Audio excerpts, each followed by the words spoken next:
It is time for Korea on Demand. It is a new segment for the new season of Korea Now. We have K Travels, and I have known her for years now. And this is the first time I feel a little. First of all, welcome to the show, Sarah. Thank you for having me, SJ. Sarah, we have a history. Yeah, we have history. Yeah. You were on my show in a previous different station.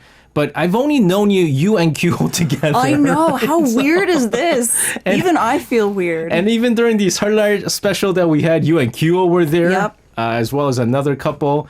And when I found out that you were doing the K travel segment, our writer goes, Sarah was coming. I was like, who's Sarah? Because it's always been Sarah and Q, right? Yeah. And it's never. And then, but Sarah is good too. I know Kyo's a little butthurt, but that he's not here right now. He actually said, I guess they don't need me. Hey, if it was up to me, you two guys were there.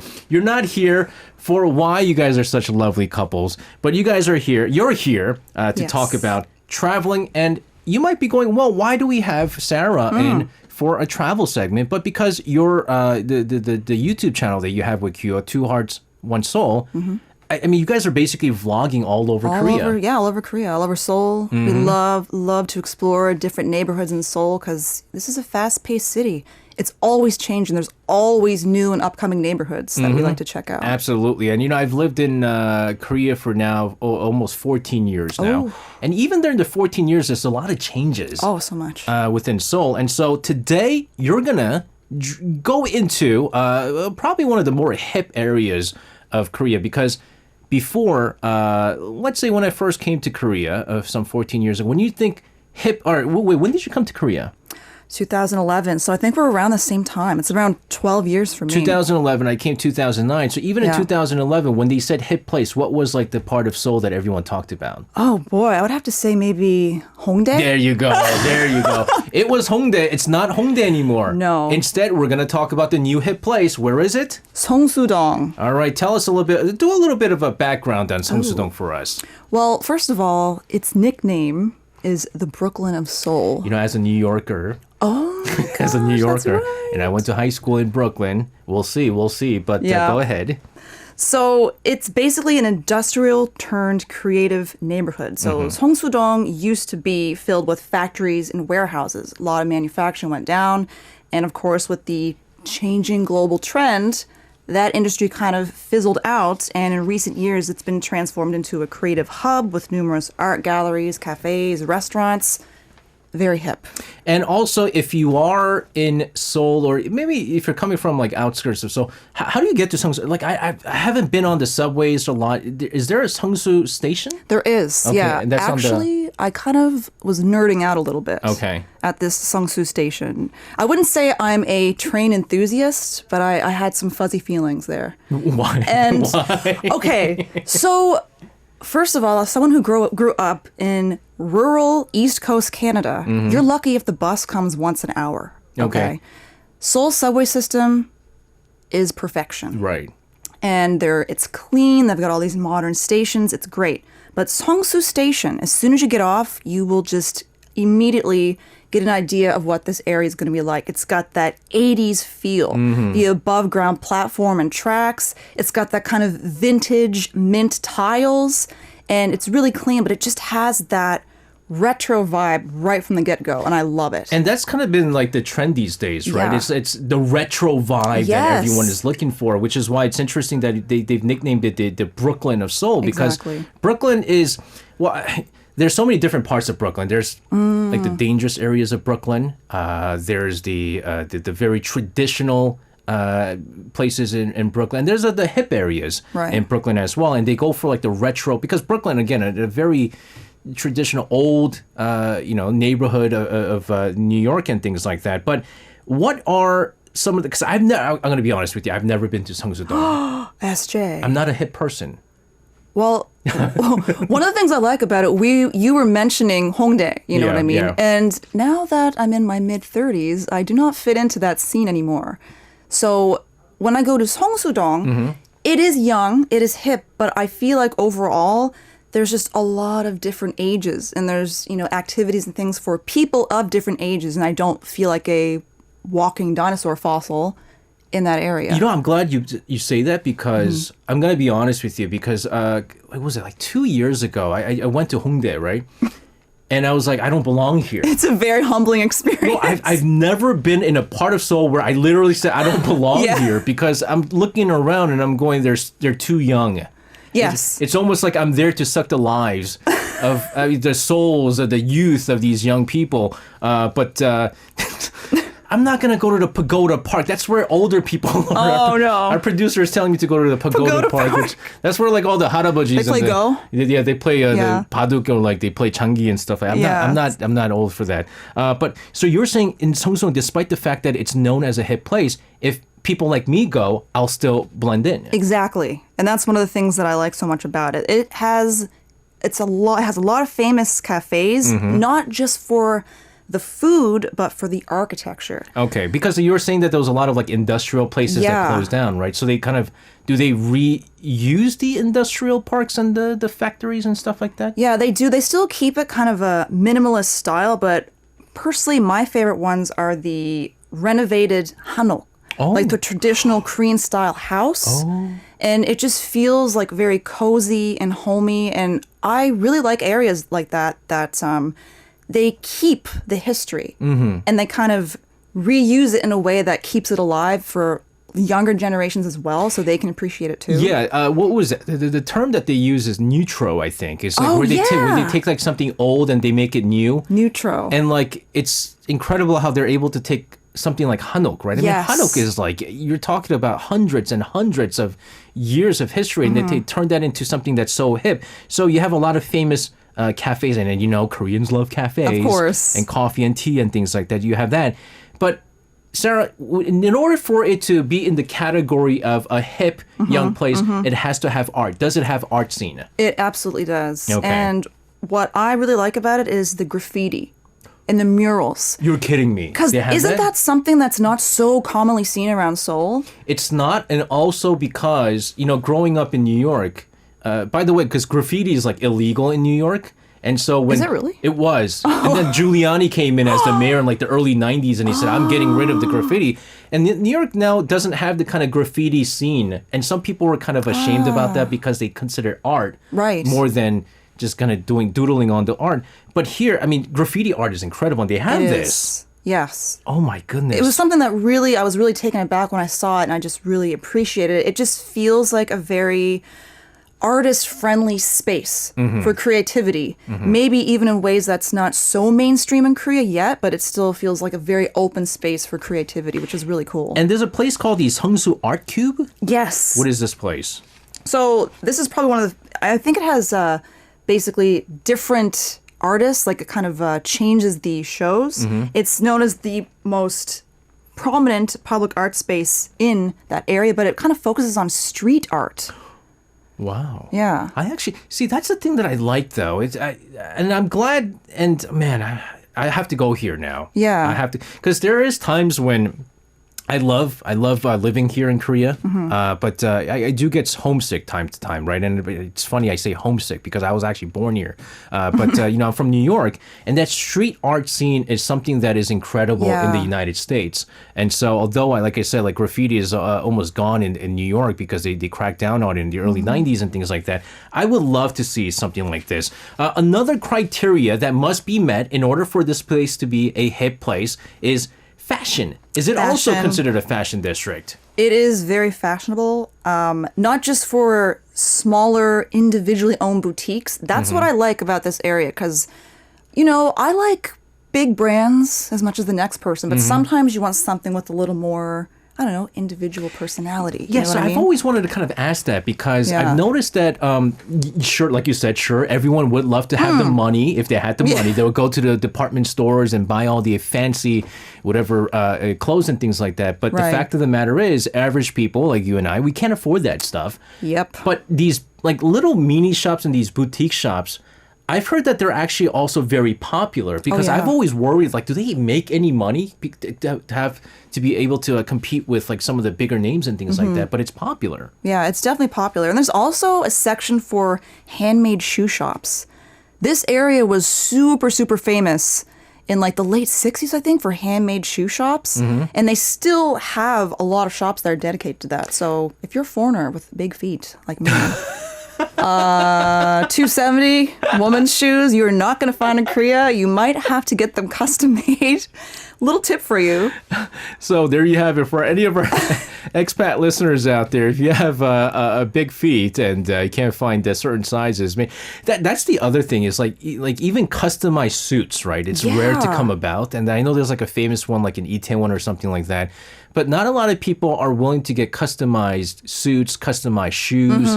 It's sort of something that's considered very old. And, But I mean, there are people. But the only person I know, by the way, for our listeners out there, and you know him, the only person I know that gets customized shoes is Denny Hong from the Rest Stop, because he does like salsa dancing or something. Like he gets like salsa shoes made out of crocodiles or something. But other than him, I don't know anyone else who gets their customized shoes. Another aspect, and this is the aspect that a lot of our foreign visitors that come to Korea look for, and it's the cultural aspects. And there must be, you talked about, them being, they're having like industrial parks and like these factories and maybe like Hanok areas. But were there any other cultural landmarks that you want to kind of showcase? Yeah, there are. There's the Seongsu Bridge, and it's a popular spot for you photographers out there if you want to get that perfect Instagram shot for your social media. Of course, we all want that. And I always love to pop by Seoul Forest. Have you ever been to Seoul Forest? Seoul Forest is located in Seongsu? It's very close by. Okay, yeah, I've been to Seoul Forest. I've been to Seoul. Oh my goodness, you're right. It is actually pretty close. Really close by, yeah. So what we usually like to do, when we visit, grab a bite to eat, walk around for a bit, and then kind of recharge in the quiet nature of Seoul Forest. Yeah. It's beautiful. I've been there once because I used to work in a different station before, and they used to have like a Seoul Forest radio station there. Oh. And it was made out of glass. It was like everything was. Oh my gosh. You're in like a glass, right? And then you're doing a live show, and then people walking by looking at you, and so it was.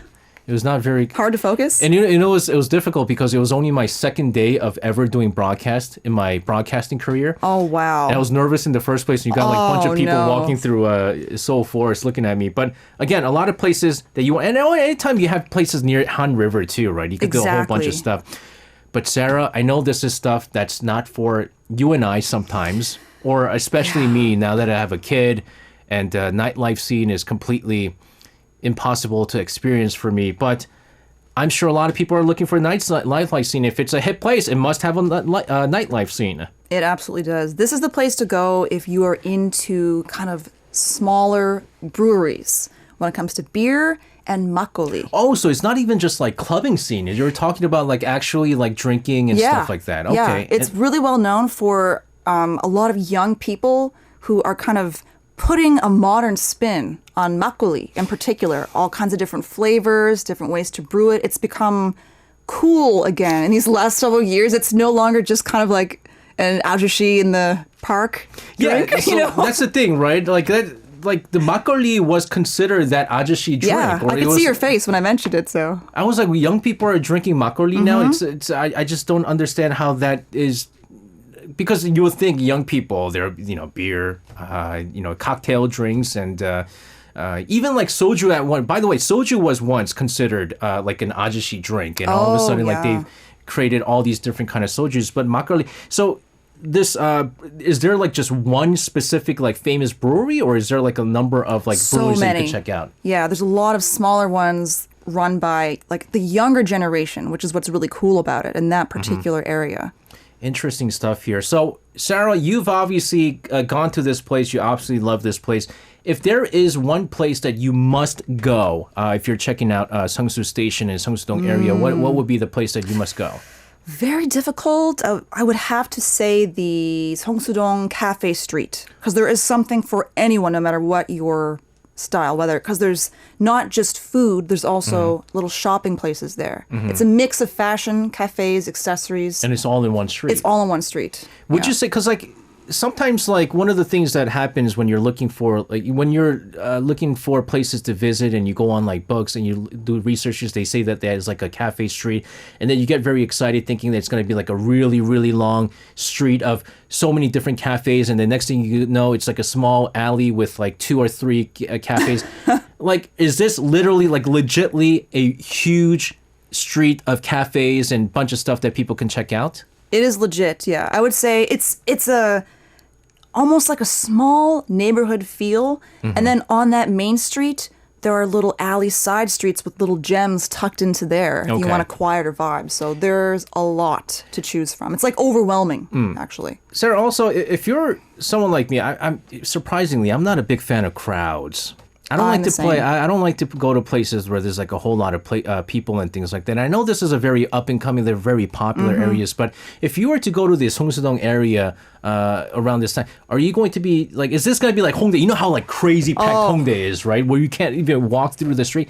Is it kind of like that, or is it a little bit more spacious and more, I guess, leeway of relax without bumping into people and stuff like that? I think if you went on a Saturday afternoon at lunchtime, it's going to be really crazy. Because of the cafes and the restaurants, Absolutely. Right? Okay. But if you're traveling to Korea or visiting and you go on like a weekday afternoon, I would highly recommend going then, because it's not so packed as Hongdae, but it can be a little busy for some people who aren't really used to crowds or are comfortable with crowds. Yeah. Again, I mean, for our listeners out there, there's a lot of hip places to check out. There's a lot of really popular places to check out. But also, if you're visiting Korea, right, which means you also have the weekdays. Yes. I really encourage you guys to go to these quote-unquote famous spots and hip spots during the weekdays. Because if you go in the weekends, anywhere you go in Korea, it's going to be pretty packed. Another question that I have is, people, for example, like Brooklyn, or like Brooklyn's a hip place, right? And everyone wants to check out Brooklyn. They want to check out that famous pizzeria in Brooklyn, and then they get shocked at how expensive food is there. What about the price range? When you go to these cafes or like these restaurants and things like that, is it like on the prices? Is it super expensive? It's a little up there, but to me, it was completely worth it. Okay. Because the atmosphere is great, and it wasn't just, well, the places we have gone, in my experience. It's not like when you go to one of those cafes and everything just looks really pretty, but the taste is just kind of subpar. It was so good, and it was worth every penny. Yeah, sometimes we say that, like, we're not necessarily paying for just the food or the drink, but you're also paying for the location, right? Which is why when you go to like these like beachside cafes or like these beachside restaurants and things like that, it's like, 2 times more expensive than what you would normally pay for. But in this area, you're saying that all the views that you can see is pretty much worth the, I guess, what is it? The price that you're paying for the food and the drinks and things like that. But absolutely, we saw so many different hip places come and go. Exactly. Right? And the reason for that is because, like, for example, like the Itaewon area. Oh, yeah. Right? And like the Haebangchon. Yeah. That area used to be, there was like, it came and went so quick. Yeah. The gentrification, I'm talking about gentrification. Is there always fear that there's going to be some kind of gentrification? Because again, Seongsu-dong is not an area where, because it was such a like industrial area and there was a lot of factories and stuff, the real estate was super cheap. Yeah. Everything was affordable. Is there fear that there is going to be some kind of gentrification, and that if we want to check this place out, we have to check it out very quickly? I would. Because, even as we were mentioning at the beginning of this segment, just hip places are just like up and down in Korea, and it changes so quickly. And when a place blows up and gets popular, guess what happens to the rent prices? Yeah. And then a lot of these smaller places can't afford to stay open, so they close and the bigger brands move in, and then you just kind of wait for that seed to grow in another area, and so on and so on. And that's just the thing. It's just that hip area that everyone talks about, it no longer exists. And, we saw that, unfortunately, with the Itaewon and the Haebangchon area. Right. It came and went so quickly, right? To be honest with you, and which is why probably more people are seeking more of these hip places. Seongsu-dong, ladies and gentlemen, again, it is very accessible by subway. I think that's the most important thing when you're traveling here in Korea. Sarah Louise Walsh says, she's asking about soju. Is it smooth? It's smooth for me if on you're certain eating days. Korean barbecue, yes. Yeah, or anything. Or If it's, if you get, if you're like me, yes, it's smooth. Slides right down. Yeah, it slides right down when it comes with age, to be honest with you. Sarah, thank you very much for giving us a look into Seongsu-dong. It is definitely a place that I want to check out. Have a safe one, and we'll see you again next month. Take care. You can listen to Korea Now with me, SJ Lee, by downloading the Arirang Radio application or tune in online by visiting www.arirangradio.com. So make sure you tune in Mondays through Fridays, 6 p.m. to 8 p.m. Korea time.